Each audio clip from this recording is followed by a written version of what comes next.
Hi there, this is John Fairhurst with my review of Star Watchman by Ben Bova. The story is copyrighted 1964, making it as old as me, and the copy of the book I'm reviewing was published by Sphere in 1977. Although there are a couple of other books in the same universe, they are effectively in standalone books. Um, Although this book is sort of dependent on the first book in the series, but the relevant information is info dumped into the story reasonably effectively. Although this book is definitely placed in a military setting, the story concentrates more on the character development of the eponymous Star Watchman. Um, a bit of background, about 100 years before this story, the Terrans had overthrown the rule of the Masters and found themselves thrown into taking on the role of those that they'd actually overthrown so long ago. On the planet of Shinar, the locals find that the Terran overlords are forcing them to change their ancient agricultural practices and are objecting, first just with words, then with open rebellion, particularly among the young. Uh, this rebellion probably wouldn't have got far, except that the Shinaran rebels had brought in a Kormani clan eager for their own chance to take on the might of the Terrans. As the situation deteriorated, the Watch sent in a mobile force followed by the newly minted Star Watchman Vorgens, who had orders to negotiate a peace. The commander of this mobile force is less certain of this hopeful outcome and orders Vorgens to take command of a scouting mission that looked more like a suicide mission to both Vorgens and his team, and indeed it turned out pretty much like that. And Vorgens and two surviving members of his patrol end up in the camp of the Kormani and the more hot-headed Shinaran youngsters. Vorgens gets to see firsthand what he's up against. Whilst in the camp, Vorgens gets to know the Shinaran rebels better, and particularly the rebel leader's girlfriend, stroke lieutenant, who was having her own doubts about allying with the Kormani. The fact that Vorgens wasn't actually born Terran counted in his favour, though his being a Star Watchman under those circumstances double counted against him, if you like. After getting the Shinaran girl to help his sergeant and the other survivor escape, Vorgens is taken into the presence of the Kormani Khan, and where tries to make his plea for peace, only to be informed that the only reason he had been called into the presence was to learn of his execution.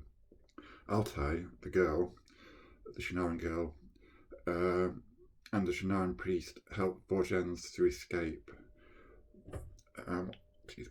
Vorgens gets back to the mobile force to warn them of an upcoming attack and their position, and he implores the commander to make a break out from their current position, which is not very tenable under the circumstances. Before they're overwhelmed. However, the commander refuses, and Vorgens, after looking into his history, realizes that the man wants a victory in a stand-up fight, not an ignominious fighting retreat. This leaves Vorgens in a quandary whether to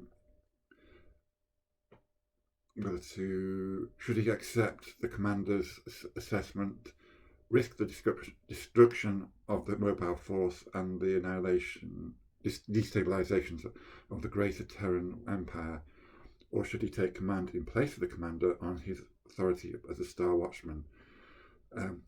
Vorgens ends up taking control of the mobile force and confining the former commander to quarters as he fights a successful action to escape the trap.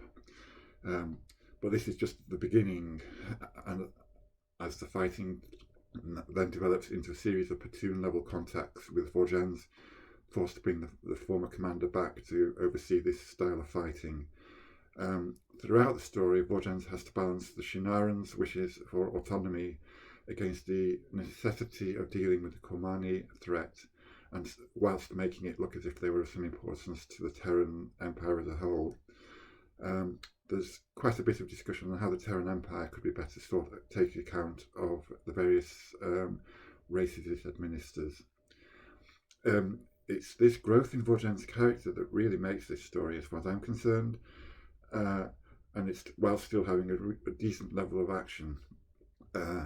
Some of that action is a bit simplistic by today's standards, though, particularly when trying to relate the size of the Mobile Force's vehicles to modern armoured fighting vehicles. The Mobile Force also seems to have an appallingly casual attitude to the use of nuclear weapons in the fighting. When I first came to look at this book, I thought it would be a sort of satirical take on the Vietnam War, a bit similar to the Forever War by Joe Haldeman, but it doesn't really come across like that, and it is a trifle early for cynicism over that conflict to have had an effect on popular culture. Comments below. Don't forget the book was published in 1964. Overall, the book has aged fairly well, except perhaps the heavier weaponry used by the Mobile Force, as mentioned above. And that's it. Thanks for watching the video. If you did, click like, otherwise click dislike for those algorithm gods. And if you aren't already, please subscribe.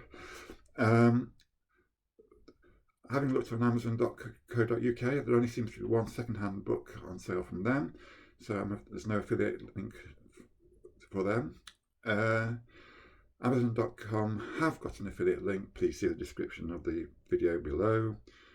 And don't forget that although I do get a commission from Amazon for any sales made, this won't affect the price going to you. Thank you very much again, and goodbye.